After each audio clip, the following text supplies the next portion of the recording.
my name is Joel Mason, and I work.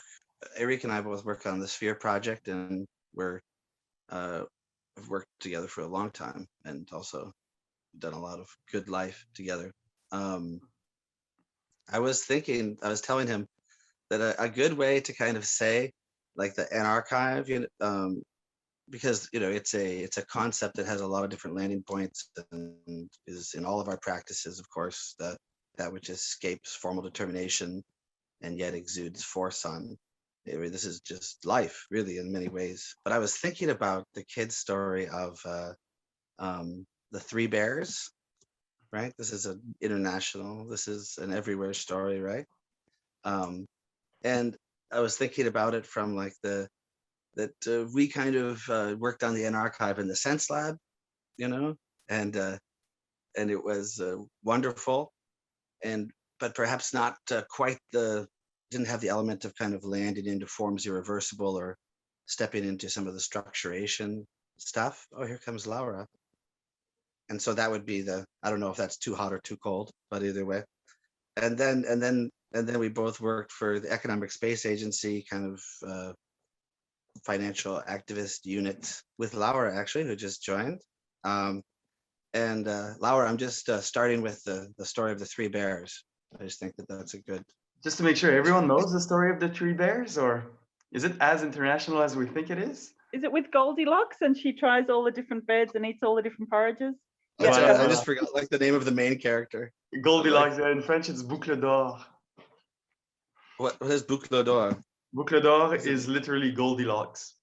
Oh, Goldilocks. Yeah. Yeah. Yeah. Yeah. Okay. Yeah. So Goldilocks. Yeah. So, oh, there we go. All right. Yeah. More people are coming. Sweet. And so, yeah, the Goldilocks and the Three Bears, our first stop in the Anarchive in the Sense Lab, and liked it, but either too cold or too hot. And of course, we still love the Sense Lab and work with them. And then Economic Space Agency, talking about, qualitative media and making it expressive in an economic zone, but not really having much interest in the end in kind of artistic process and the knowledge that it does. But taking a valiant stand into structuration. So yeah, and then I think that with the Sphere, right, it's been really wonderful. And so that's the just right. It's a very happy ending to the story, from this weirdly bizarre story of thieving goods. But yeah, so that's kind of like, there's so many different ways in the Anarchive, but this is kind of part of our journey, is kind of trying to find the place where that artistic process can be generative of the structures that we make, and that it doesn't just kind of go out the window. Maybe, Joel, I can tell a complementary story to the origin of the Anarchive in this specific incorporation. The Sphere was an economic space that we were incubating back in the EXA days. And then I wrote with Sarah and Ule a grant proposal that was like in 2018, November 2018. We were still in full blockchain mode. So blockchain was the magic word around which the whole grant was pivoting. And then 1 year later, we didn't get the grant back then. And then 1 year later, blockchain was suddenly or starting to become less of a magic word, and we're starting to understand a bit better what the affordances and capabilities were about. And then basically what I did is that I broke what we were expecting from blockchain into 4 different layers. And the first layer is the Anarchive. So the point of conjunction between artistic work and informal processes before they get formalized into something like an economy.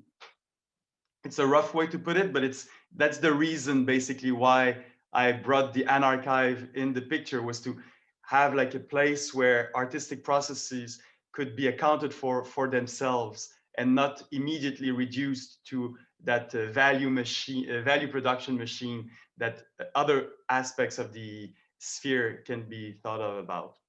So that's like a functional mapping of how the Anarchive came into existence in the grant, like as a virtual possibility. Then we got the grant, And then, well, Joel naturally got into the team, and then he started to appropriate what the Anarchive could be about. And here we are, basically, at the beginning of the development of the Anarchive lab. And yeah, that's. Yeah. And I think that there's like a, you know, we were reading Fred Moten and Stefano Harney and their notion of study. You know, I think it brings us right here too, in terms of, they don't talk a lot about design or programmation, which I think a lot about, but I read them as talking about processual programmation, you know, and how it's hard to build new things in the world without losing the practices that by which we all kind of make differential sense of the world. And I think that there's something in these readings and in the Anarchive as an idea that kind of has a real possibility of building many valences of the Anarchive. And I think that so many people right here are already doing that. Like there's so many people's practices on this call that I respect and love, how there's always, you know, as Erik says, this kind of fragmenting and defragging, you know, moving things in and out of perspective, contrast, and how that works in the art world, and how that intersects with like this kind of political moment of policy making or fund making from the public side or down to the private side. So it's a crazy nest of things that comes together in the sphere, but no less than what I think we're all doing kind of when it comes down to actual artistic practice. So it's one of those kind of things. So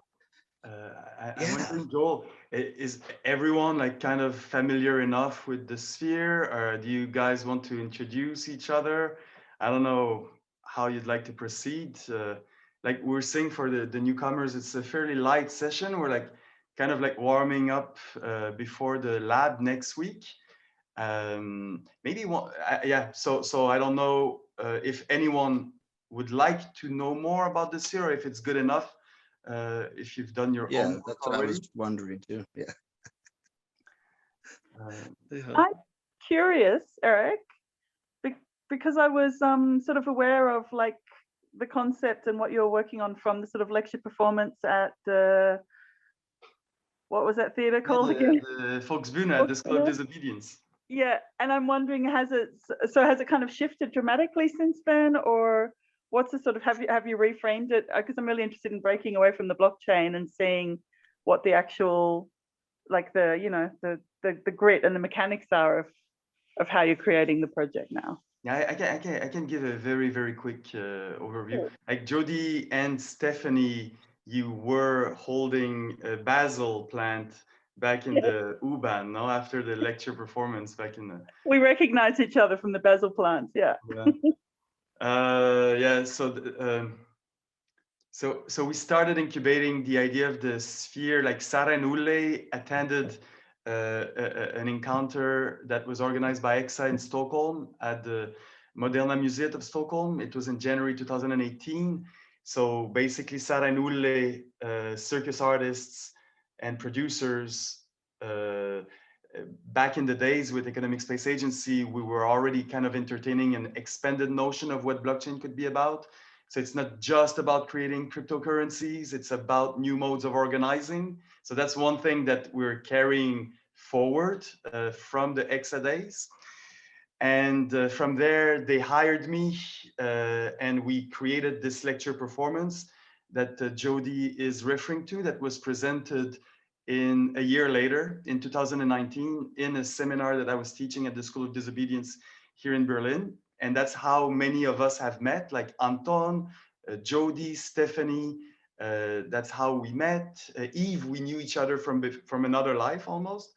But yeah, so that's also super nice. Yael, that you might remember, Yael is closely collaborating with the Sphere right now.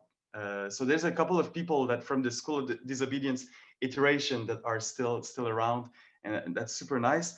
So basically, like I was saying, like to make a long story short, we had an idea of creating some economic circuit to empower performing artists through the use of blockchain technology we were imagining back then in 2018, 2019, we were like very much into the sphere token.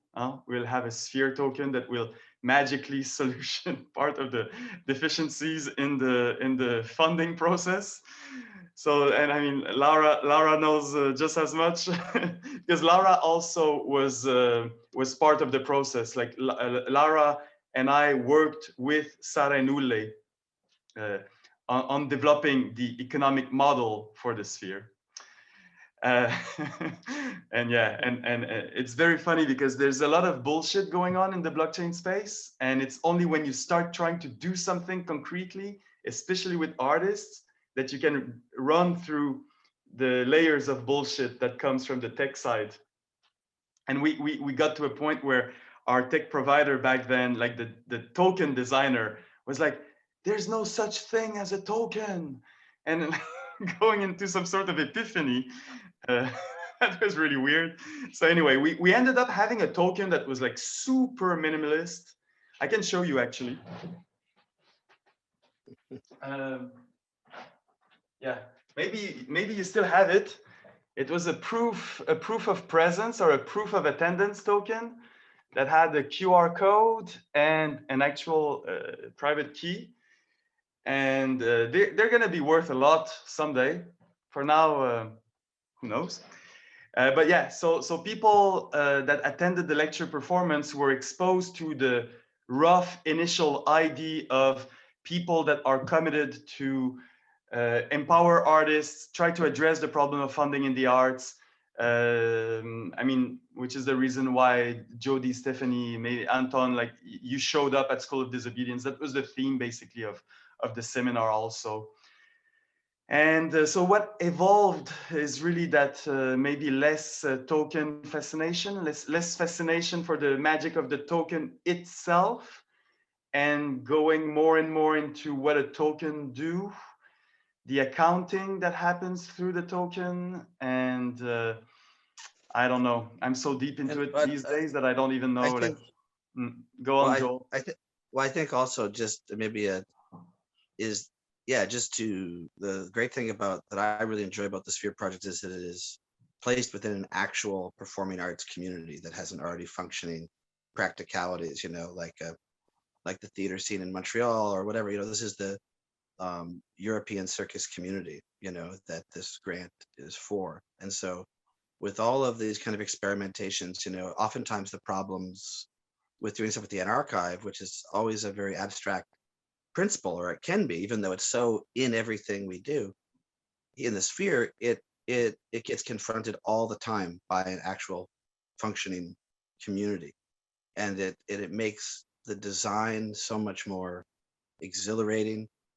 Because it's all very, very real, and so you have to kind of it really enlivens philosophical text for me actually to be working within a grounded community. And I think that that's exactly what a lot of these kind of techno solutions need, and that fits well with kind of principle of non-scalability, designing things that are related to what's happening where we're living, and connecting kind of cosmo-localities. So for the Anarchive in the Sphere, it's like I started to dream of like a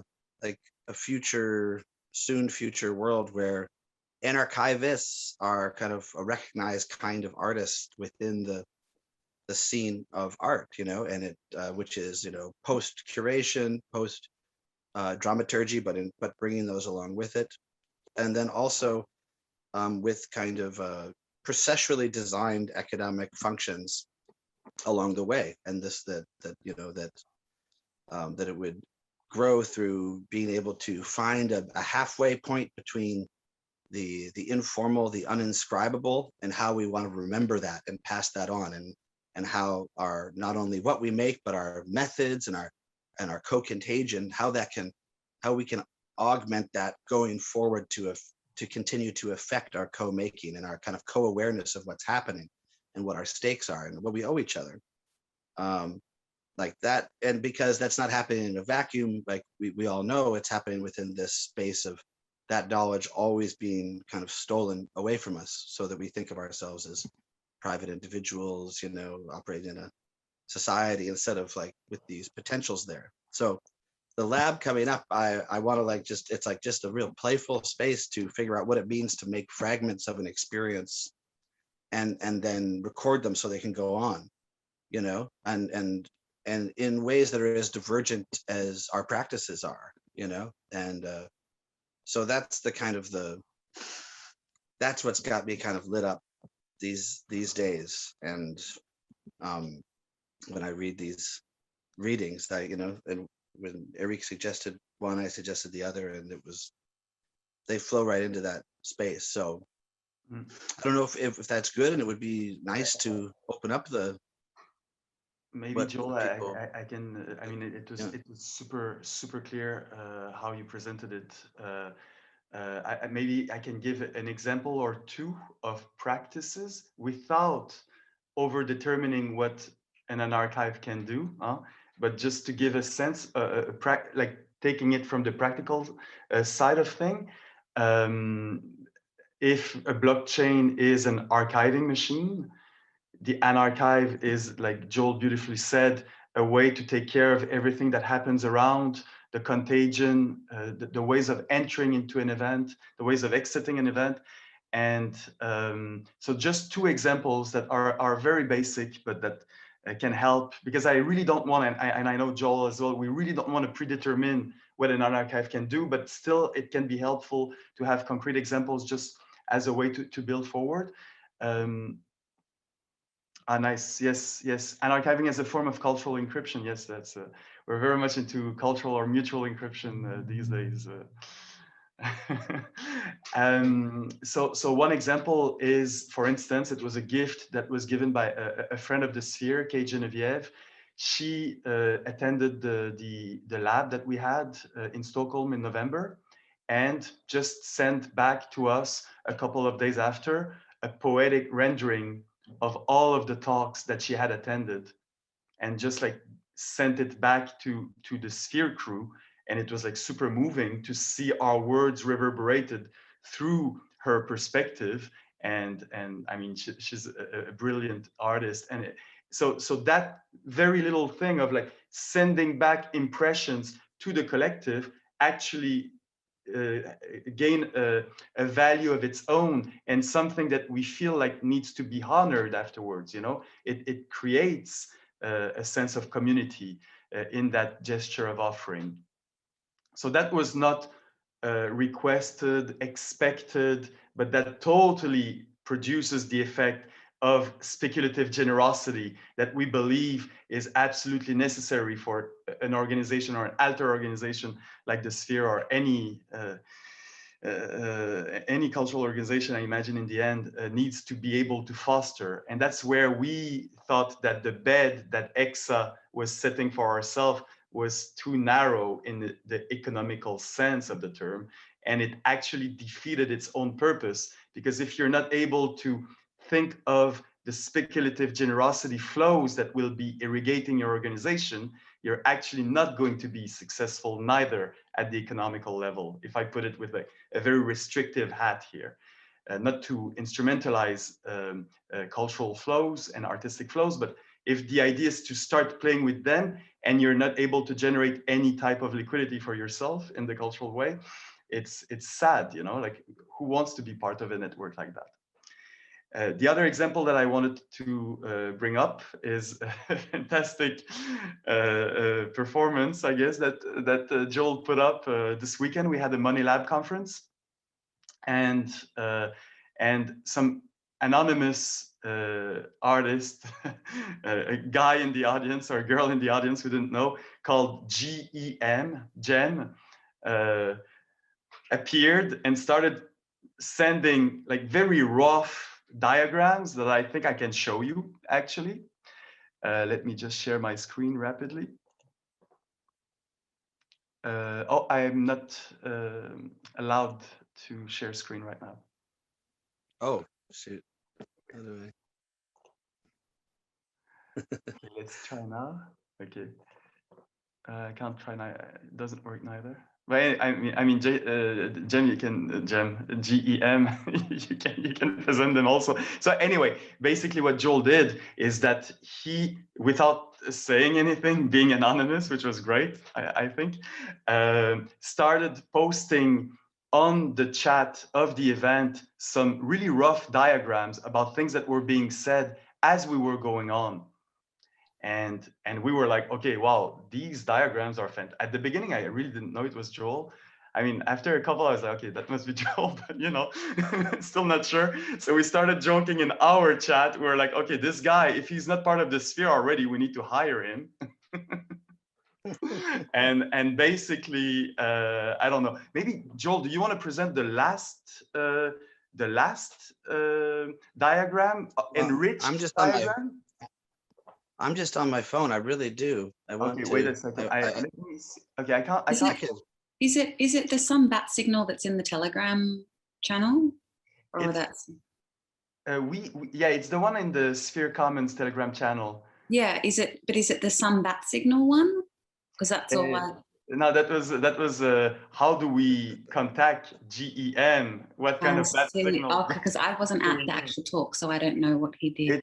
It's an augmented. So basically, it's a very good example of what anarchiving can be about, because it's layers of note taking, impression taking that end up forming a fragment. So basically, it's a screen capture anique that you took when Joel presented the Anarchivist game for the first time. That is a screen capture, I think, of Laura's head. Yeah, that had the layers. The cyborg.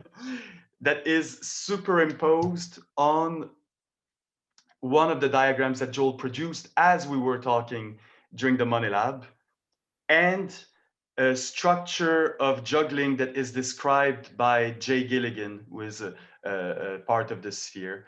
And I'm simplifying it, but these three visual elements superposed by Joel start producing a quite interesting fragment. Oh yeah, here you go. Maybe if we click on your, yes. I don't know if you guys can see it. I mean, yeah. Joel, you don't know how to enable me to share the screen, huh? I tried to. Oh, I thought I could make you a host. No, someone just. Sorry. The video doesn't make the focus on the picture, so it's hard. It's a little bit hard. Sorry for that. You could post it in the chat, Erik. No. So you actually took from the thing, and then you presented that, and then he anarchived. So he anarchived my anarchivable fragment again. Yes, exactly. Yes. Yeah. Yeah. And you know, so I mean, however this could end up, but it's kind of like we are doing this all the time in our practices. We're always referencing each other, and what is it? And then if we got super explicit and we need to account for every reference in a kind of a new economy of performing arts, it quickly we become defeated by the spirit of that enclosed reference point. And so the idea of expressing in fragments or in partials and then looping them and collaging them, I mean, it's part of, like, I'm looking at different people. I mean, Bethany, you know, I mean, oh my God, it's like, it's always coding in these references and knowing that that's communicating actually an analysis, that's communicating invitation. We all know this because it's all part of all the richness of all of our work. So it's kind of the question of what if we kept it partial and kept it fragmented, but kept the train alive so that we could see and feel a little bit, you know, but the partialness keeps it encrypted.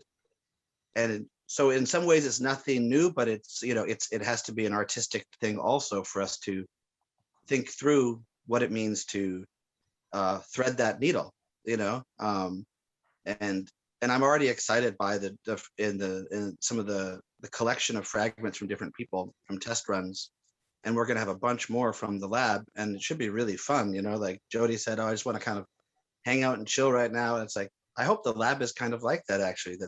These are professional circus artists, like they're incredible to watch, you know. I always think like, oh, it's video, it's gonna be whatever. And then they start doing shit and everyone just stops whatever they're doing because it's so full of practice. So hopefully by the end, we'll have these traces and, and the traces from today, like the notepad stuff, and stuff that comes out of today. Everything we've been doing for the past month, I've been collecting, and we're going to bring forward, and it's going to affect what those circus artists do. And it's going to be there for us, and we're going to loop it forward, and taking it seriously as something that will show us design principles for processual programmation, Yeah, I'd say. and that's But to go sorry, just one thing, to go beyond the eternal complaint of like, oh, tech is being designed without consulting people that are affected by the tech. Well, here we have an occasion to be part of the design process, the processual programming, as Joel beautifully says. Beth? Yeah, Bethany. I was just what I hear you saying also, and maybe what I resonate with from my own adjacent practice would be that this also the sort of reconnaissance of understanding fragments as such also necessitates the inventions of new grammars. And as how we're thinking of program language, I think that the aspect of the syntactical and the grammatical helps me in at least in differentiating between what I mean. I want to go into Stenger's language, but I have it on a different screen. I have to, but she's sort of differentiating in the end of the essay that you sent out between this sort of modeled or lawyerly or juridical language versus what I thought of as an autonomous readerly poetic engagement.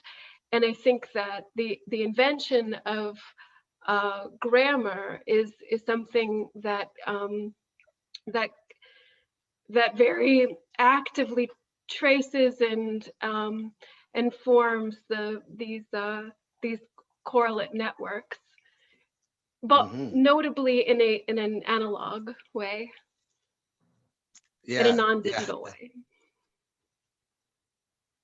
No, yeah, like in a way that it's never a question of representation, right? Never a question of that we're going to make an NFT that can represent one of our works or something like that, or but that that we are kind of the part of the swarm that kind of augments what's been de-augmented, the kind of the ecological intelligence at play, and only some of which is the way that I constantly think of so many of your guys' different practices when I'm doing my own. That's just one very kind of human way to describe that. But yeah, I like the Stenger's article. The inquirer that is more of a toucher than a litigant, Right? Which I think reminds me also of the differential and the way in which, like you talk about analog in a very analog way, but I think we're, to my understanding, really in the realm of new materialisms here, if we're talking about touch and we're talking about digital space and we're talking about tracing. And I remember Brian Masumi once said in a conversation that contrast is active differentiation in mutual determination. And that really resonated with me as we were actually doing this kind of big Sense Lab archival lab, the distributing the insensible and whatever. And I think that, I mean, I'm curious, I love what Stengers is saying about difference, and that it's not necessarily like we've got to bring difference back into a space where it doesn't mean opposition. And I'm very much coming from, I'm really much resonating in the archival as processual difference. And I think that, yeah, I just wanted to share this, contrast as active active differentiation and mutual determination. And the mutual determination, in my perspective, is held or hosted by the process, of course. Mm-hmm.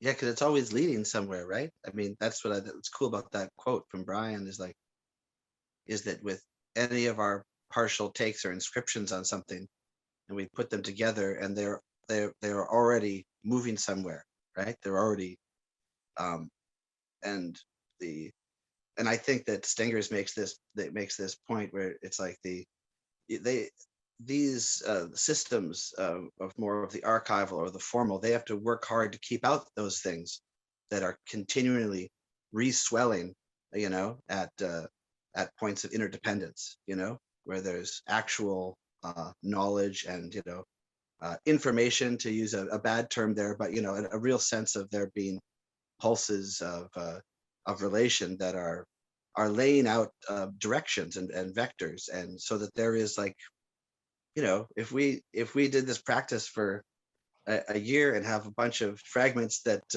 we would have anyways, but we have a way of collecting them, and we have a way of trying to collage them and keeping that differential power there.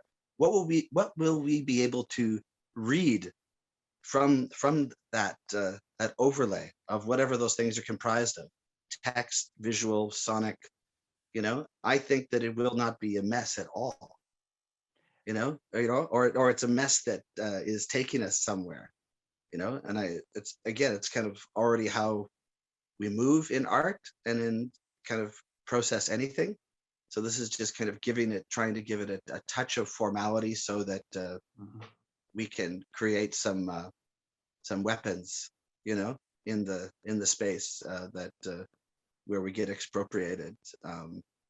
Yeah. Laura, do you wanna jump in a little? Because you're so into the sphere process, I was wondering how it resonates for you, because it's kind of like the first time that we really have an Anarchive perspective on the sphere. Like, Laura is more involved in the crypto-economic design per se. So I was wondering, and Jody, I think you wanted to say something afterwards. Yeah, well, I was interested, actually. I mean, one point that I was thinking about before, when you two were talking about the origins of the sphere and how it. Can you hear me? I can hear you. Just started echoing. I think Catherine wants to go on one thing that might help.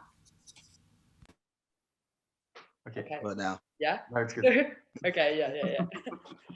Yeah, with regard to how we moved away from the idea of the token back then, which was back then it was kind of the first thing that everybody wanted to, you know, first association with something related to blockchain. But then as we moved into developing the project, and that's where I also think the Anarchive plays a big role, is how we really started to think maybe with the mechanisms of blockchain, but without the technology itself, to begin feeling perhaps what this mechanism, what would it mean to organize in a way that is, you know, in a certain sense, more choreographed, perhaps, or more like, I don't know, automated, which is what ultimately blockchains do.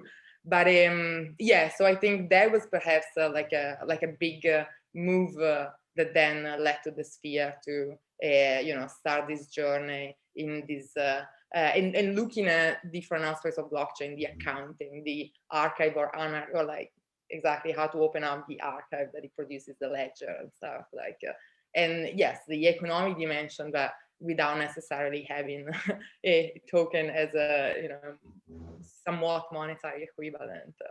And then as you were speaking now, I was actually about Stenger. I was interested in hearing maybe from you more about this idea of interdependence that Stenger like brings in like quite strongly in the piece, and how that relates to the Anarchive. I think, Joel, you were already giving giving a sense of that.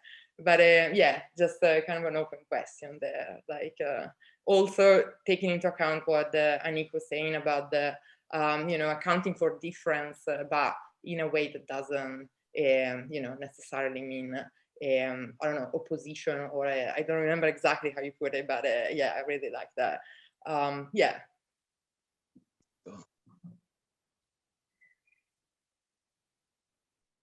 Yeah, Jody, did you want to say? Yeah, actually that is interesting because it kind of segues nicely into the thing that really struck me about the first essay, which is talking about obligation and responsibility, and the couple of that to be obligated is to know one is indebted to something other than oneself for what one is, and then talking about how capitalism demands all sorts of freedom from its legal and political environment, but isn't obligated by anything, and it makes others responsible for its consequences. And I think that sort of idea of what you're responsible for, like what you're able to respond to and what you choose to care about, and that sort of that work of care, not just in care work, but in like taking responsibility, I think, for choices you make with your attention, with where your sort of energy is flowing. And I've been reading today this fabulous book which kind of covers some of that, and in a very pop cultural way, it's actually saying a really similar thing. It's sort of saying that, you know, that whatever circumstances you find yourself in, the way that you interpret those and respond to them is the agency that you have. And so I think if we're sort of talking about how to find different ways of creating and flowing value that are not sort of tied to capitalist extraction, that kind of focus on responsibility and care is super, super crucial. Absolutely. Yeah, I think that there is also something there we start talking about these days, funding milieus rather than individuals, and processes rather than products. And what does that do to the mechanics that we to put the same kind of artfulness into the mechanisms that we would to our more informal practices? Because to fund milieus, I think that's also why I like the kind of the responsibility element, because it is not something that you need to have a transcendental subject in order to have to engage in a responsibility, to engage in a collective becoming, right? You don't have to be this kind of modern subject that is already defending your rights and then reinscribing that whole thing. Like a friend of mine, Ganadio, said to me that in that very similar kind of critique of human rights from as Bob Meister, like the Marxist economist, you know, but my friend Ganadio, he says, people ask me, it's like, aren't you trying to get your rights? He's like, I'm not trying to find my rights. That's not what's being blocked from me. I'm trying to get my responsibilities. Then that's what I'm being blocked from taking up.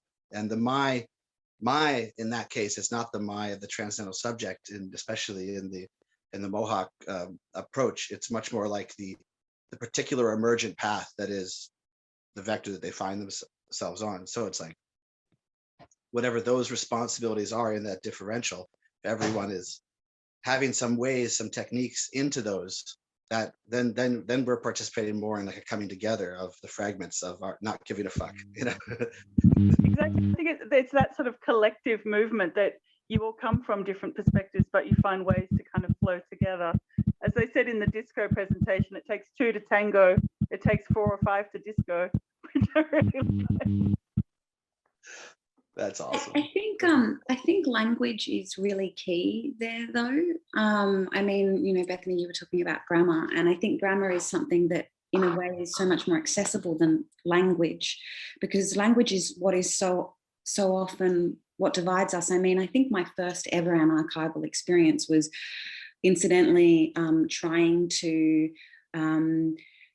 document an event where language divided people that were all working around the same thing. And in the end, that documentation piece became an anarchival article with Joel. And that was definitely the beginning of my process. And it was language that divided everyone.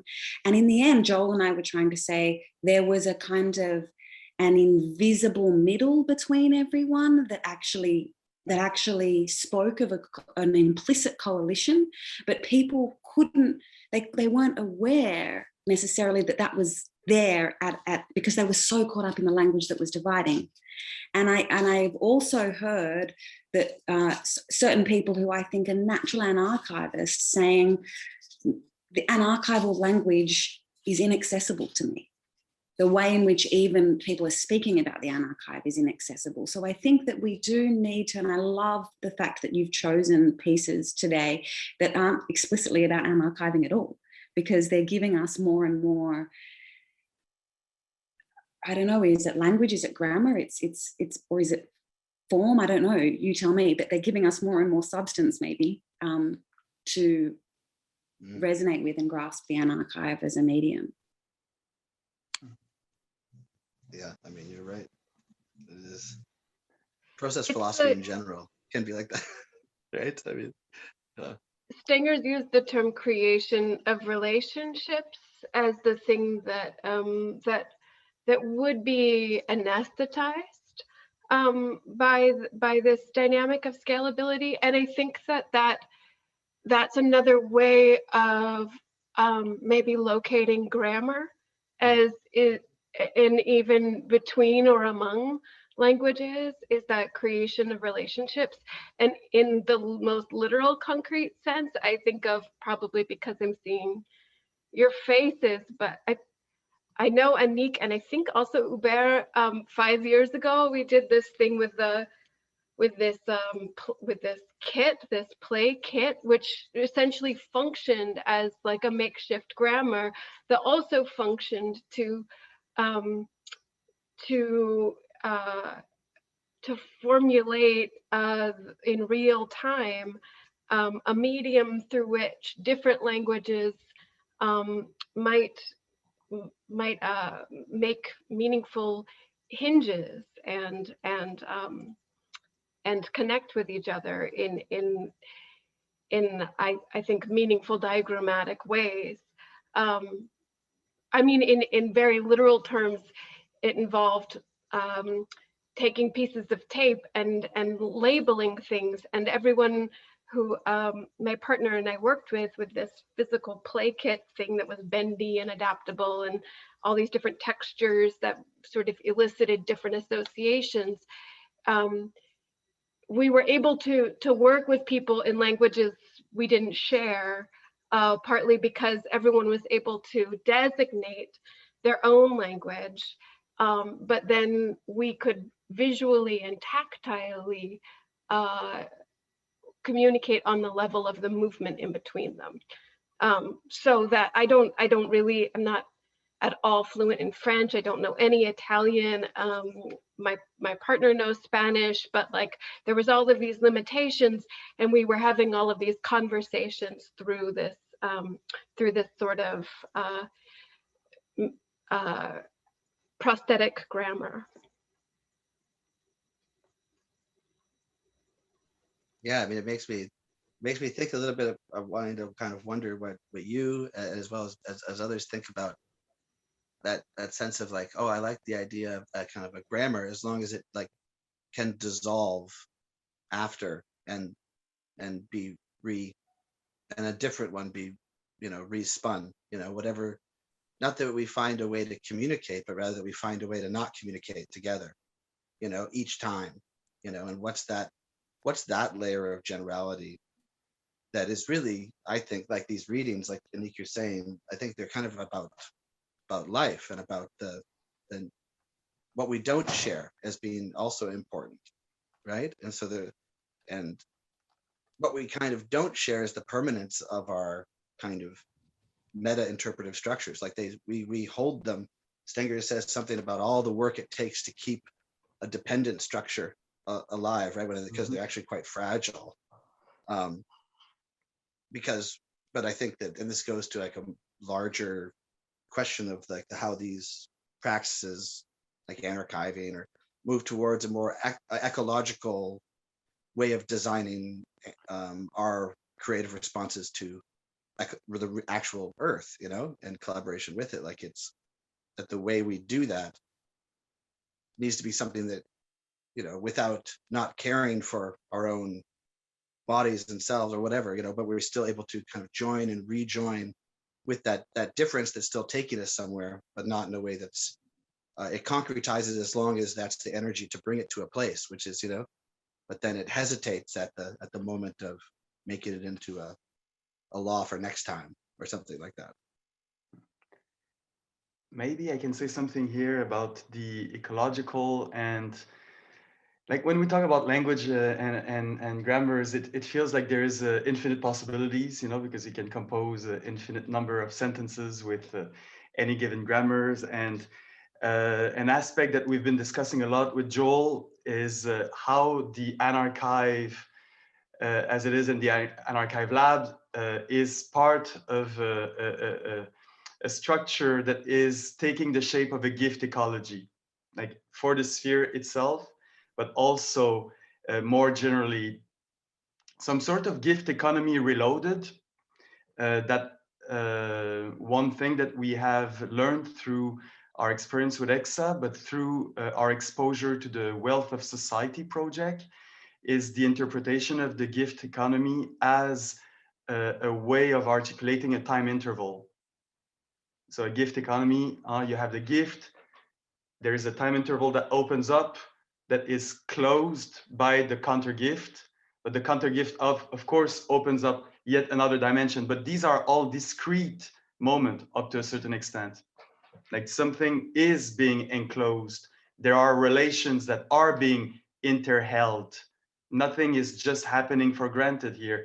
Things are being engineered, assembled, agencé into existence. And that's a bit, I would say, like part of the aesthetic that we're developing with Joel. Back in the EXA days, we called it the feel of the infrastructure. In this case, I would say that one of the enabling constraints of this iteration of the Anarchive is that it does superject itself towards a certain idea of funding, or at least questioning the question of funding. That matters for what we're trying to do.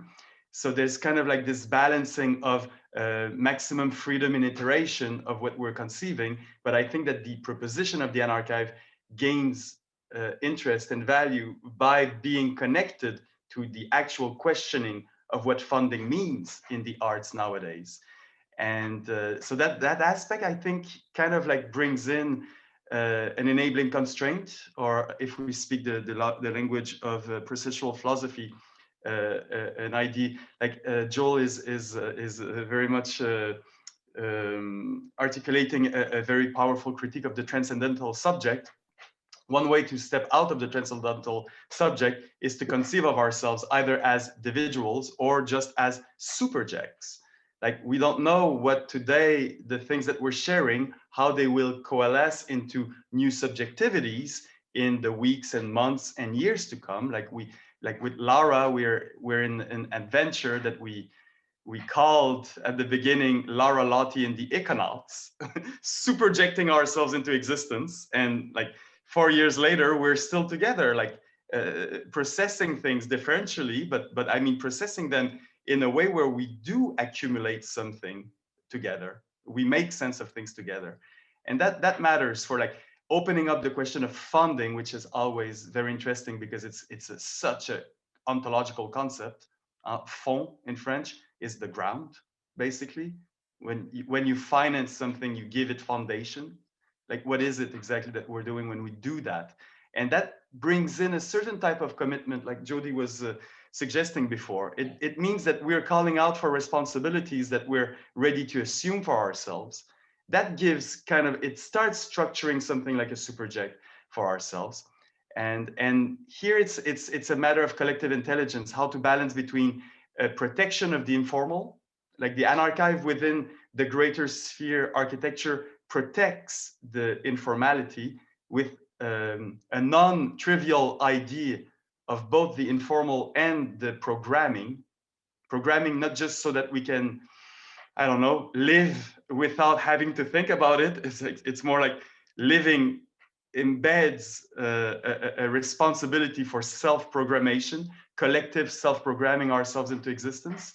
Like, I mean, Joel has a couple of fantastic passages about that in his thesis. I took one excerpt of it in the email that I sent a couple of days ago. Like, you need to take up the responsibility of programming that which you want to remember. That's a pretty intense statement that for me does enrich the idea of what the Anarchive is about. And maybe to wrap up that segment, thinking of Laura here, I personally prefer to be in collectives that have a certain degree of collective conspiring, aspiring and conspiring together, you know, risking and speculating together, as we used to say in EXA. But here, like the conspiracy or the mutual encryption degree or dimension, for me matters practically as a way to resonate with what Stenges is saying. Like, the interholding of a proposition doesn't happen in the void. It has certain elements to attach itself to, and that that I think can also apply to how we understand fragments. They can be at the level of the anarchivist game, as we will be experimenting with. It's very much attached with the notation related to an event. But the notation, you can really expand it. You can say the person is the account, who we're becoming is the account. The type of collective individuations and fractal individuations coming out of the time that we spend together is also a way of accounting in the future for what we are experiencing right now. So just to give a sense also of that, on the one hand, there's something super light, super playful about notating, recording, letting ourselves be impressed by the what's happening in the event. And then the event, it's the funny part about, that's my deepest critique, I guess, with the Sense Lab, is like, the event shouldn't be fetishized as that which happens in the minute instant. An event can last centuries. So, like, we have different styles of anarchiving, Joel and I, and we dance with that.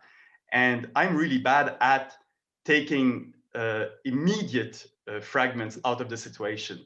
I need a bit of time to figure out how I will be relating with that which happened. Like, for me, the magic of circus is just breathtaking. I don't know what to say, you know? Well, but that is also part of it.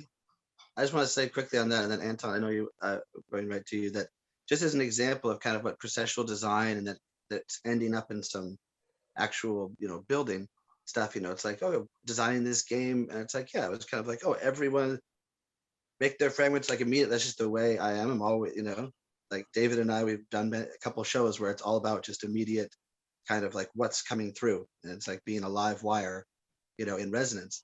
And then in the conversation with Erik, it's like, oh, and then he brings oh, it's a different rhythm, and he brings in this notion that we were already working with, the time interval. And so we open up this time interval. That's why I said I've been collecting for like a month, and we'll collect until 10 days after the Anarchive lab, right? And so that, I guess, just as an example of us being together and sharing what our processes and practices make us want to do, changes the design of how we make the thing, you know? So and so that's just one example, and as we interact, and the whole thing will shift so that there is it's very people are able to jump in and yeah, make their ruptures, you know. Yeah, Anton, sorry, go ahead. I would care to know if that question makes any sense, if the Anarchive became or becomes, I don't know, a life form of its own, if that makes any sense. Because from, I don't know if I'm being off topic, because from what I hear, it feels like, no, let me start over again. So right now I'm in lockdown, and I'm feeling like the part that used to be my social life is reduced to pure function, which is actually what makes it so hard for me. And all I'm hearing seems to be the opposite of that, which would seem to imply that an archive would be a possibility to extend yourself into a digital or non-physical sphere, if you will. Does that make any sense? Yeah. I mean, I really resonate with that. Can I vibe? Yeah, do it. Thanks. Yeah.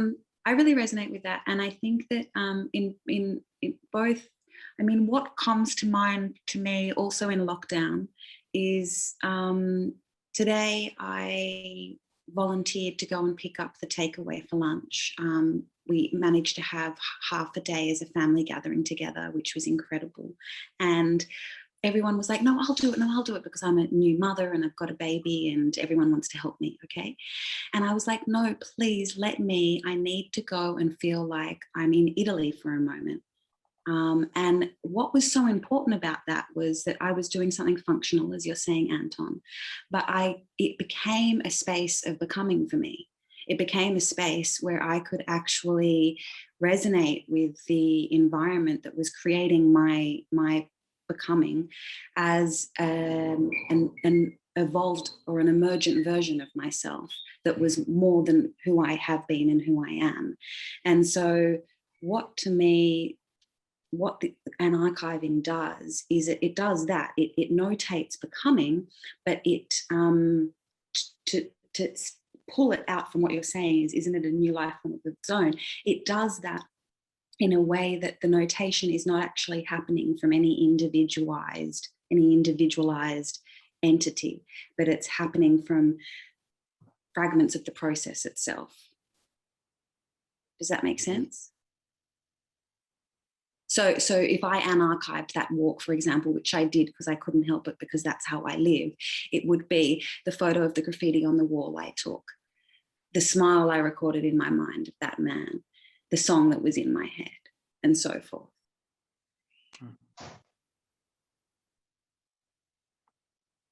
Yeah, I mean, I think it's exactly like an effusive. It's fascinating to think of it as within the lockdown context, and that it is a lockdown of so many things. But the desire to create, and I think and I don't want to harp on the transcendental subject. I mean, I do want to, but I won't. And that's a whole many hundreds years lockdown. On like having to present your refraction of an experience from a certain weirdly enclosed, personal, already bordered perspective that now you need to call your opinion, and now you need to claim this and that, instead of starting from a place of already co-creating. You know what I mean? Like there's the line in the Undercommons, politics proposes to make us better, but we were good already in the mutual debt that can never be made good. We owe it to each other to falsify the institution, to make politics incorrect, to give the lie to our own determination. We owe each other the indeterminate. We owe each other everything. And that's the superject, like that whole thing, like I find that a very compassing point where that's going to be the wonderful problem for the rest of life, is that we owe each other everything. Oh, in what way? Exactly. That's why it carries us forward, even that exact kind of generality. And to, like I said, I mean, I rarely create anything where I'm not thinking of all the incredible artists and thinkers, some who don't think of themselves as artists, and it's always so full of that. So there's not going to inscribe it and account that and make that a completely formal system that I'm going to say represents all that. But I want to live more in the augmentation of what that is really doing. And I want to be able to share it too. You know what I mean? Like you just shared some of your fragments from this walk, from this, and also from the amazing moment of you're a new mother and everyone's trying to do things for you. And you're like, please just let me go get the takeout. You know what I mean? Like you never, like the intelligence at the kind of the fragmentalizing of process and how they kind of magnetize together is it's incredible to me. You know what I mean? Like and I think it's very fun. And it's funny the techniques we might invent, especially in the context of lockdown, to make those things fly better for us, or fly more in a feeling way. May I ask a question? Yeah. I'm wondering what you've been finding that the Anarchive obscures. What does thinking about the Anarchive or noticing it, recognizing it as such, what does that inhibit or obscure? Because that question came up for me from hearing Anique's experience. And also, Erik, you said something the other day during the Money Lab about deliberation, and I'm sure it's in my notes, but maybe you know what you said, something about I'm remembering it as deliberation obscuring, and I'm just wondering what's come up for you all in working with that terminology.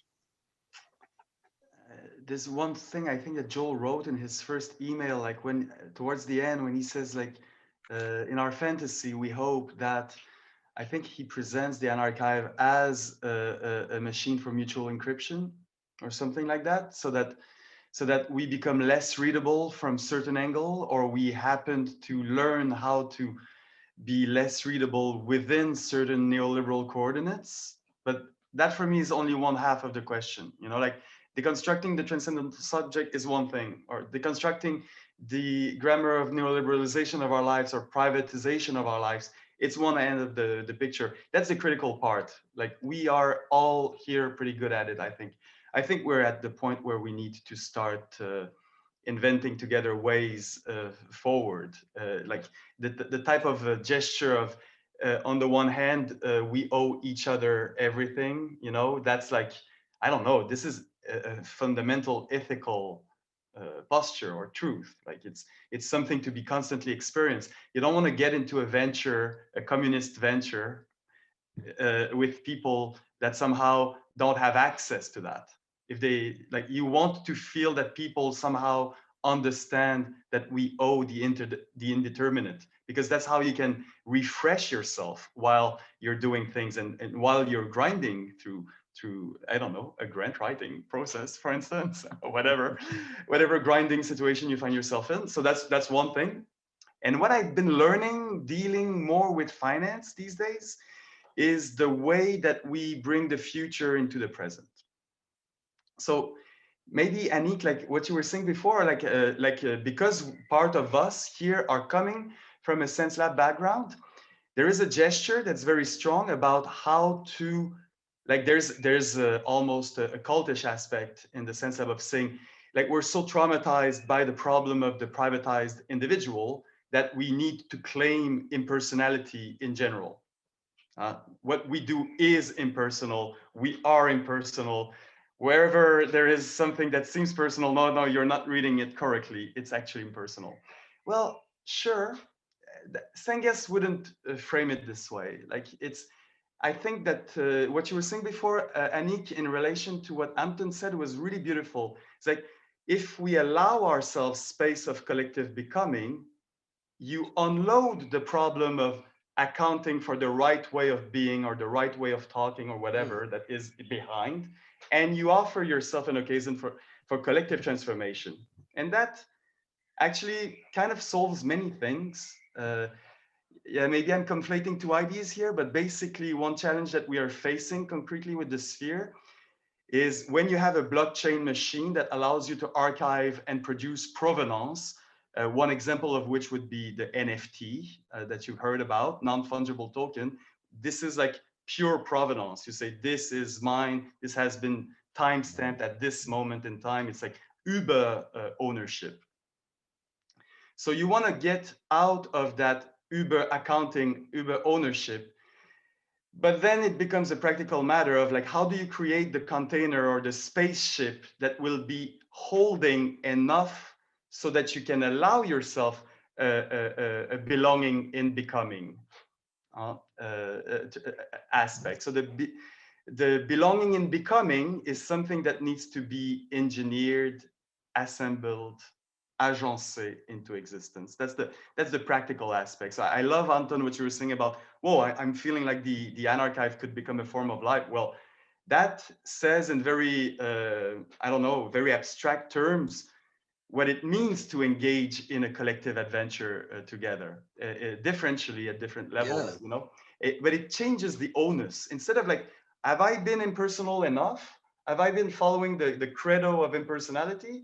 No, you're just like, actually offering conditions for transformation to one another. That's much easier. It's a much lighter way of going, I think. And it actually draws value into the process, I would say, instead of just creating a kind of like a self-enwrapped, self-referential process. Yeah, and that's the bad debt in undercommons too, is that this the bad debt that forgets itself and then remembers it again. It has the loop in there, right? And the forgetting itself is what you were saying, Anique, it would be like about not wanting to be within this weird middle that is like, are you doing the right thing? Are you doing, it's like, oh, that's the wrong game, right? I mean, it needs to forget itself, the formalization, and then come back again at a bizarre moment, you know, that is, it comes back again by the motor of a million things, you know what I mean? Like a many that, which is just to say like the ecology of what happens, right? I mean, how things come together and speak to a situation, you know, it's much less interesting to have it kind of everyone trying to say what they should say. Much more interesting to kind of try to make conditions to be able to get access to as much wonderful kind of whatever raw, you know, sensation, experience of an event. And I think that does do a kind of an encryption when we're making art in the context of always being told through grants or through production companies or through whatever, what kind of meaning making it should be, and also what kind of subject we should be, how grateful we should be to be included, you know, all these kinds of things. I think that the obscuring in the Anarchive is also about like, this is why I like doing a grounded project with the performing arts community with the Anarchive, because it's like, oh, this is what everyone has been kind of, all of my artist friends, we've all been doing this for forever.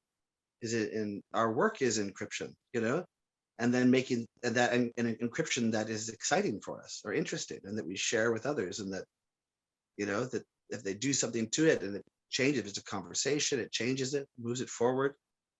So I'm also interested in that kind of weird practical aspect where I think that the Anarchive is a better way to pass on the important parts of creative work, right? Mm-hmm. If you're going to notate something, you know, I don't know how different producers in here feel. They'd pass it on. Like David is a playwright and an actor, and Anton is an actor, right? And so there's these how things get passed on, and it doesn't make sense to kind of do certain kinds of notation. It brings in a constriction and overdetermination. But what would we pass on if we wanted to pass on like what wanted to be passed on, right? You know, without having to account for everything. And then you pass on the responsibility, the obligation, you know, of the inquirer who's there to appreciate it, to see what they would do with it. And the works that come out, because that's part of the sphere, is this kind of, the provenance creates the possibility for generative forward creation out of this kind of proliferation. And so it makes for a possibility of like, maybe the things that get produced out of the Anarchive aren't shows that look like each other, but they are readable as having a connection, a train, right? Like, anyway. Yeah, Stephanie. Yeah, I am kind of going back to the overlaying of feedback, or like fragments of responses or resonances, which it really stuck with me. I like it a lot. And also the kind of reading that you can get out, so that this is like the indetermination, which has like an evolutionary quality, I think. Like the chance aspect in it. And also what resonates a lot with me in what I hear is like this belonging and becoming. It's very much like it's fluxus, or this kind of, it's for me reconnecting to also anti-capitalist movements that have meanwhile been kind of incorporated, like as the event has. But yeah, to reconnect to this, yeah, I would maybe call it essence, or like maybe impulse, origin. Also this making an event long as a strategy, for instance, to make it like not financial, like you cannot own it in that sense. It becomes kind of renaturalized in a way. It's like a forest doesn't it's not there in an instant. It's growing, like this kind of thinking resonates a lot. Yeah, I kind of, yeah, I'm very curious to see this unfold. And also I am so intrigued by this overlaying images, which I do in my practice a lot, that I think I will work with it also as a way of documenting the Steinplatz project, which I'm doing this year in 5 events. And curious to see what comes out of there. And yeah, it's just an idea now, but if I do, I will definitely share this with you and we can exchange experiences. Yeah, absolutely. Yeah. I liked how you said the overlaying of feedback, right? That's a cool. I like that way of saying it. It's a sonic, yeah. Yeah. Convolution also, where you play one sound through another. Super nice concept I've been working with. Involution, right? That's what that is. That right? I know it as convolution, but there could be other forms of it that I'm not aware of. Right. So involution also sounds interesting. It does. It does.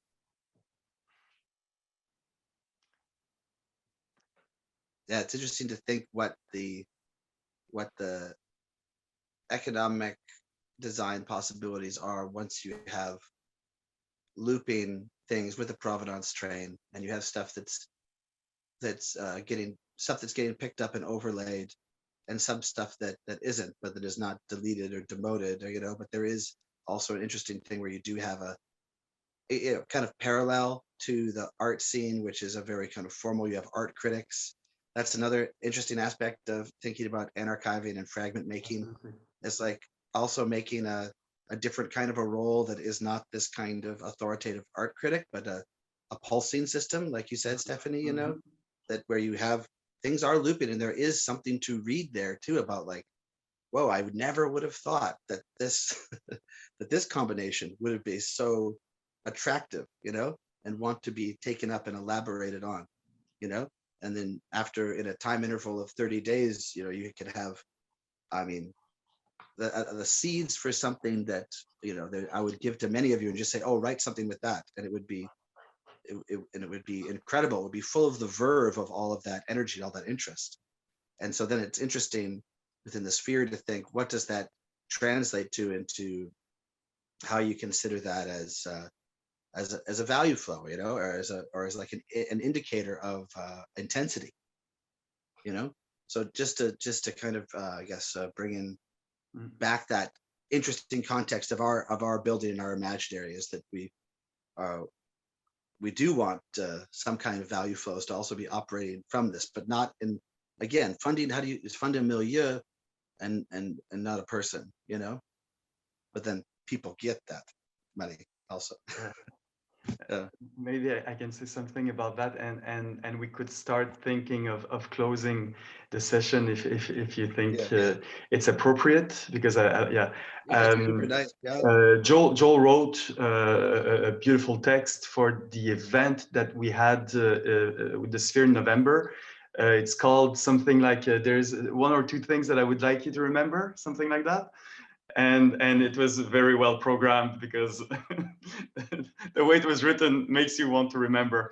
And basically he set up this this relation between fragments and loops. And loops is something that we've been thinking along. I mean, with Laura, I mean, anything that is economical, want it or not, has to be, I mean, I don't know, I knew nothing about economy until recently. We all know about economy, but it's more like economy knows us and we're trying to catch up with it. When you start to try to catch up really with it, then you realize that if you want to qualify, like one of the jokes that we have here in Berlin with Laura and Jem and Beth at the Dow House is, does it qualify as a business model? And, you know, because I'm not an economist, I'm not really a businessman neither. Sometimes I say, that sounds like a business model, doesn't it? And then the joke is, no, this is just a mind map. So for a real business model to come into existence, it really has to loop back, you know, it really has to claw back something from the future into the present. Like we call it return on investment in standard economics. So that thing about the looping can be scary almost, you know, because it is an attempt. Let's put it in a soft way. It's like a divination practice that you do for yourself and the one that you love. You want to bring something back from the future into the present that makes sense, that will sustain you into existence. In Swedish, one of the words for business is natural. I'm going to massacre it, but it means literally nourishing life. So business, the busyness of going through life, not as not doing anything, but as being busy, can also be thought as a process of nourishing life. But then that means that you have a qualified relation with what you want to bring in to nourish yourself. And that's, I mean, that's a nice enabling constraint. Responsibility in the way that you talk about it, Joel, is really inspiring, I think. And it's very much in the Stengesian spirit as well, for that matter, like the insistence on, when Stenges talks about obligations, she thinks from the perspective of scientific disciplines.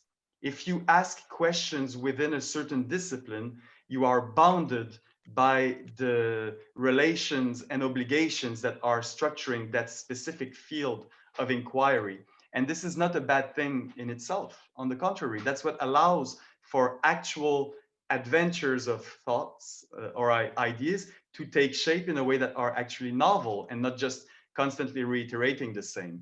So that degree also is interesting, I think, for ourselves. I like the idea that the Anarchive, like as a form of life, will generate, I mean, much more than what it is doing for the sphere. You know, it will just take on a life of its own. I mean, that's definitely something I hope for ourselves and for that specific iteration that we're trying to seed here. Yeah, David. Yeah, I just how do I lower my hand? There you go. I wanted to come back just quickly to this idea that Anique was talking about of I think you called it the invisible middle, or an unspoken coalition. And I'm just thinking about that in terms of the grind of arts funding, where like my contacts, my partner and I, and so many other people I know basically depend on arts councils to live. And I think the game of saying and doing the right thing is very much the game that we're all playing in those contexts and with those institutions. But I feel like part of that, I think, has to do with being encouraged to not see and not acknowledge what's actually going on within those structures.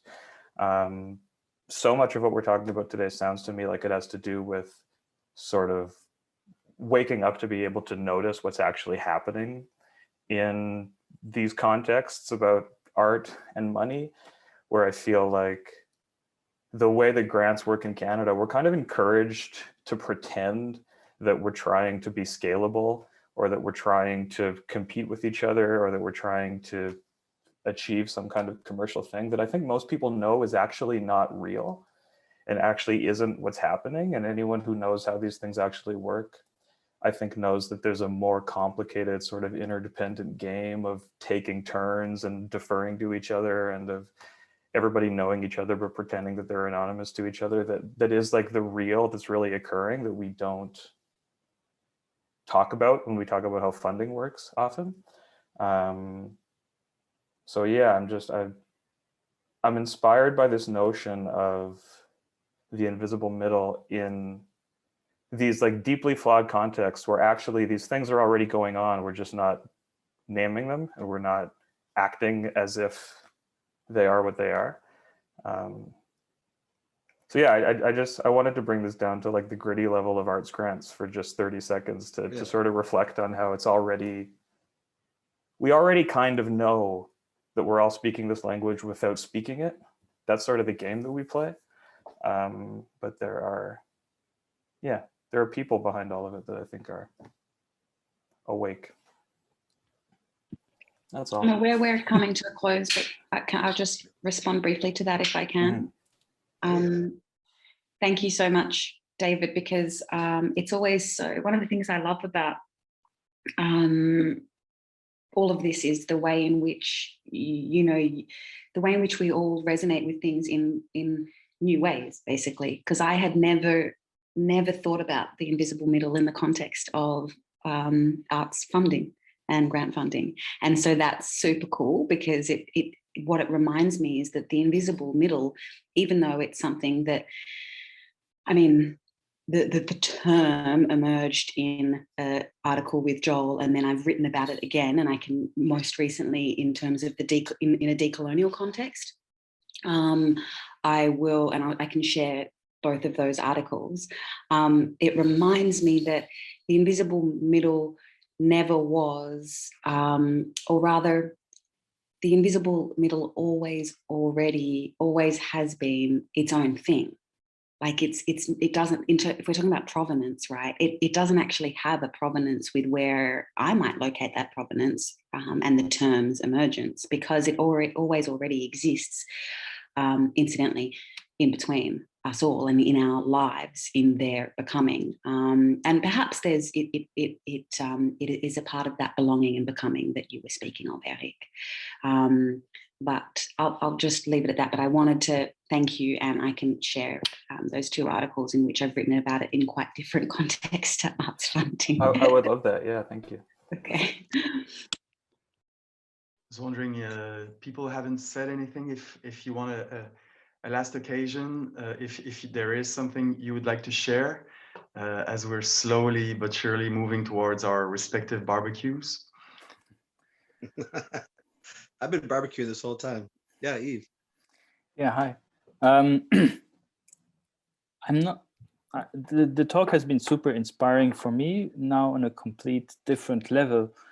We're currently a group trying to rebuild a house, and I was thinking, I didn't have an image until the agreement, but at some point I imagined that the house building is recording our doing. And the problem is that you can't control everything. And so it also records what you don't want to record, which is the disagreement, but mostly not the disagreement, but the processes we don't want that take over, which are mostly our petit bourgeois desire for individualism, like I want this sink, or I want a little cupboard that goes under. And then you have this individualizing that is like worms coming out of the walls. And so the anarchiving is the gesture that forbids or cuts the worms and cleans. And it's really because we talk about the time interval. The only thing that I would like to introduce is that you don't always control the time interval with which you work, and that the warming thing can happen very quickly, and it's already then in the wall. And that would be my only point, is that the anarchivist has to be super fast sometimes, or very attentive before it's already recorded, because once it's recorded, it's very hard to get rid of it. That was so it's super inspiring, but it's also super scary. Voila. So we have to be fighters. I mean, it's not just I mean, it's super nice, but it's also super tough. But it's very interesting tools, because I need now to think about the process, our group building process. And the question for me would be now, how can we defund or deflect the group from its actual positions that are, and I don't see it right now, but I see this as it's an emergency, basically. It's not a bon vouloir, it's an emergency. Otherwise, our house will be full of something we don't want. Ghosts, the invisible, etc. Thanks. So thank you. Another awesome concrete, yeah, from the gritty arts funding to the actual house building. And I love, and it makes me think of, yeah, I've had, you know, friends where there's like, oh yeah, that bookshelf, I hate that bookshelf. That was the last stand before the divorce or something like that. You know, that it's there as this. That's another kind of fragment. And how you intervene into that, and yeah, let us know if you try out some things. I'm really curious. Is that the foundry in Galicia that you posted a link about, Erik? Yves, is that your house or? No, it's a house in Berlin. Sorry, I'm based in Berlin, and we're having a kind of a group house building project here, based on an old system, on a quite old, I mean, on a 30 years old structure called the Mietshäuser-Syndikat. But it's much more in, I mean, now we've got the process going, and yeah, we're just going through a complicated refinancing phase, and we have to be super careful right now on what is going on, and this helps a lot, I have to say, to remotivate also. So yeah. Yeah, I just, if I might, I just wanted to say thank you, because it's so nice to be thrown back into the primordial soup. So nice to hear all this stuff. And I read something this weekend. I've read too much and talked to too many people to tell you the reference, which is not very researchy of me, but maybe I can find it. But one of the things that might work for you, Yves, is that it was a sentence like, humor is the source of all intelligence. And I find that when things get tough, you have to have this incredible confidence to take things lightly. And I think for me, that's a lot of what the Anarchive is too. So, you know, those things touch us, and the giggle juice, as my mother used to say, is really makes things work better, because it's not that fucking serious, and we're all pretty absurd anyway. So. And I just want to throw two verbs. Go ahead.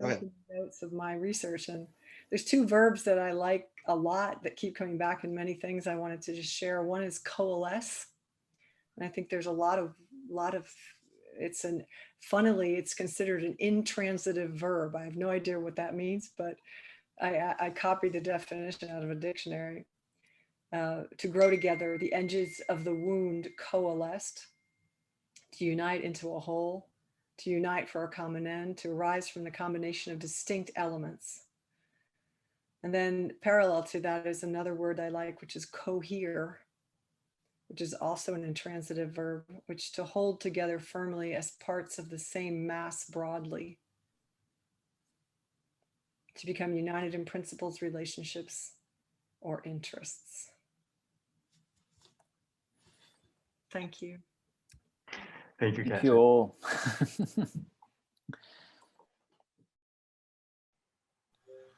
Yeah, maybe. Oh yeah, Hubert.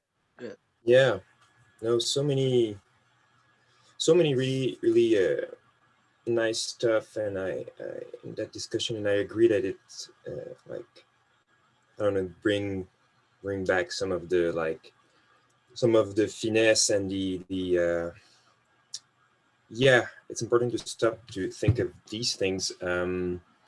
There's something about the fragility of the fragment and the archive that really interrogates me, actually.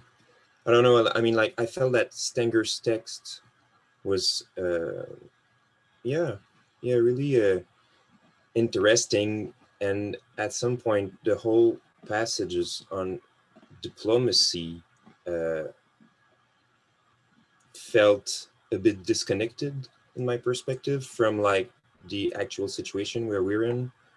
Well, in fact, I don't know about yours, but I imagine that what's happening, for example, in Montreal these days can be generalized to like other cities where the impossibility of gatherings and to exercise a collective power let the field for all the speculative forces, which are ravaging the cities. Like it's really disgusting what's happening actually in terms of like gentrification or like pure and like absurd speculation, where like you walk suddenly in like neighborhoods where there were a lot of like little stores or whatever, not like super nice things, but and then like the streets are just like totally empty, because like the taxes have raised and like the landlords, they make profit of with the speculation, so they don't even see the necessity of like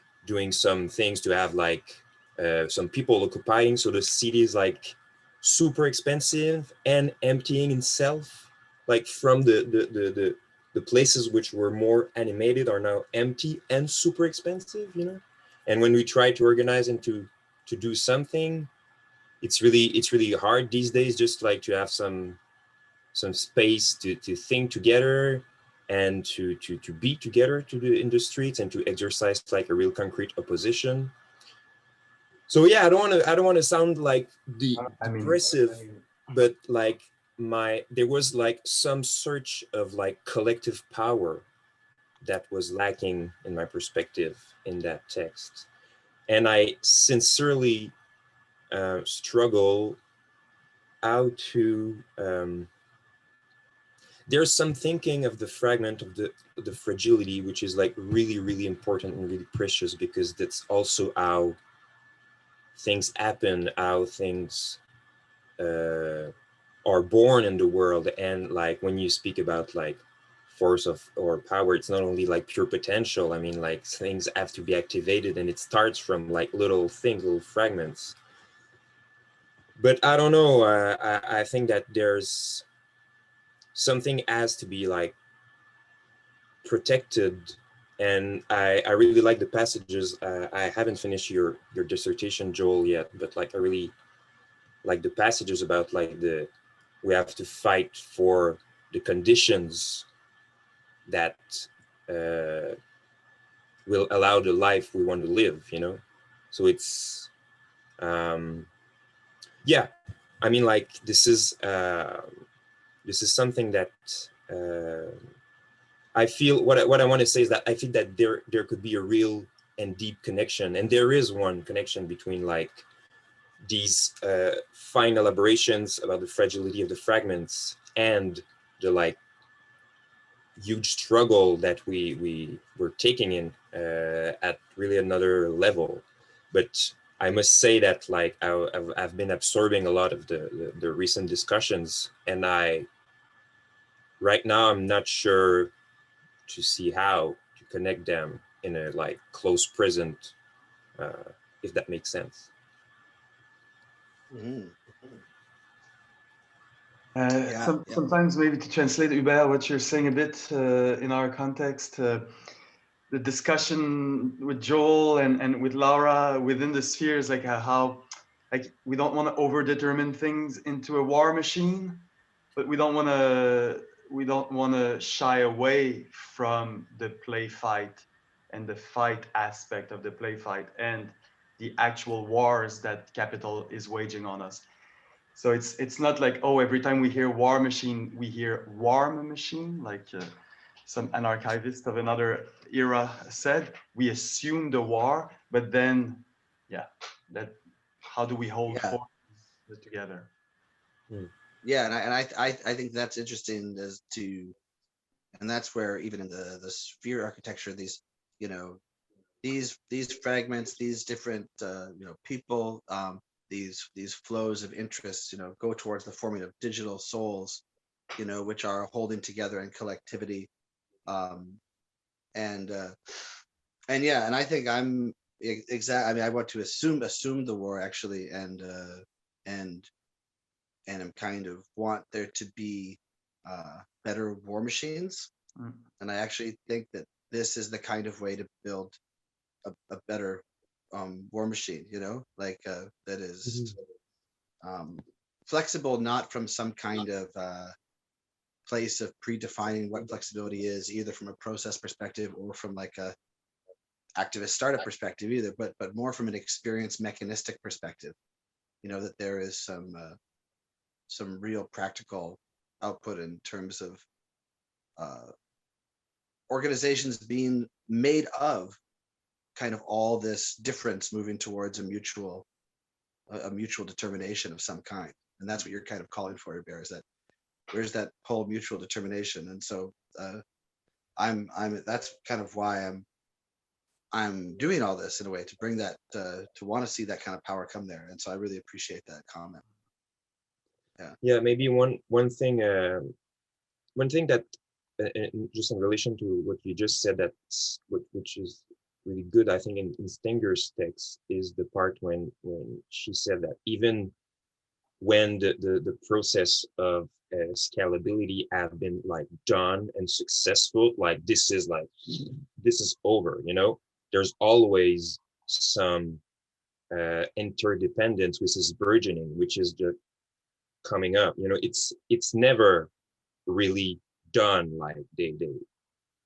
So I mean, this is maybe, yeah, one thing to have to grasp to and to think about, like, even if sometimes like they seem to have like destroyed like the ground and put their own foundation for what they seem to see as the perfect future that will just happen and you can do nothing about it. Well, just like to remember, okay, so where are the cracks? Where are the parts that something will just like will just burst? And it's not everything that will be bursting after that will be necessarily like desirable, you know, but at least like it's not like if like their concrete foundations were like eternal. Oh, absolutely. Yeah. I mean, and that's the thing about the time interval. Yeah. And that's a sweet part of the Stangers thing. It's the opposite, right? It's the things that they make to look permanent. They make to look permanent because they're so not. The things that are permanent are the constant refreshing of processes that come and eat away at that centrality, right? And that's also that's a thing that I think that I want to cling to and design things that augment those that kind of ecological overtaking, you know, and constant redistribution. I mean, that's flipped on its head, isn't it? Yeah, Anique, you had a practical. I did, and I just wanted to add that one of the most beautiful experiences I've had at the Anarchive was actually at your PhD defense, Hubert. I don't know if, I'm pretty sure you were meaning it to be anarchival, but I would call it music. I think that's what it was that you created of the protests. To me, were deeply anarchival, and I really appreciate what you're bringing in terms of that it's not like, where does the protest live in this? And I actually was inspired to ask you that already an hour ago. So I'm so glad that you've brought it in, and I'd be really curious to see how both your forms of practice in terms of as an activist and as a musician, how they resonate with where the sphere is going with the Anarchive, because I think it's really interesting. But yeah, my question is very practical. You said in your email that the Anarchival Lab is kind of just running all day for 3 days next week. And I'm not available all day for 3 days. And so I'm just wondering if there's, I mean, Leela Jada, my daughter, will definitely make an appearance. But, you know, I'm just curious if there are any, moments, if there's any program that we should consider being at more than others, or, yeah. Yeah, thank you, Anique. Yeah, it kind of made it so that it's easy to come in and out of, you know, I think especially after a conversation like this. But basically it's split up, it's all in CET time zone, 10:30 to 4 every day. And then there's kind of a warm up both for us and in the room in Stockholm.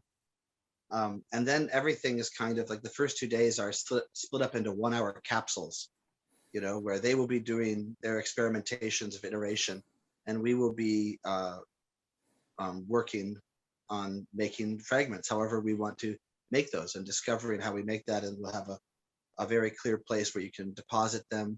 And then the third day we'll do this the second step, which is the, you know, we're calling like the collaging the fragments, but I kind of like the overlaying of feedback better. So maybe we'll call it that now, but where we'll shift from like kind of creating and expressing these partials of the event.